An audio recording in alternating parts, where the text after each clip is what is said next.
Hey guys, welcome back. This is how to withdraw money from Payoneer to bank account. So first, just simply go to the payoneer.com and just simply sign in into your account. And after that, just simply go for the left side over here, withdraw and transfer. Click on this.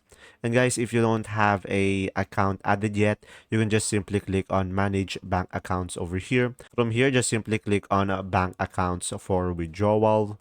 And now from here, you can just simply select one of your account. And from here, you should be able to see withdraw at the bottom right corner of the screen. And from here, you will have three options. You can go for withdraw now, schedule a withdrawal, or withdraw at the target exchange rate. You can just simply click any of these and click on next.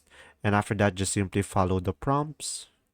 So from here, just simply provide the withdrawal details. And from there, just simply provide the balance of this withdrawal. And the bank over here, just simply provide the amount over here. And since I don't have a balance yet on my account, I won't be able to show you. But if you do, you should be able to process it over here. So guys, once you have provided everything, just simply click on review down below over here.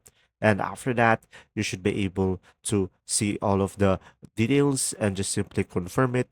And from there, you should be able to do it. And there you go. If this video was helpful, please like and subscribe, and thanks for watching.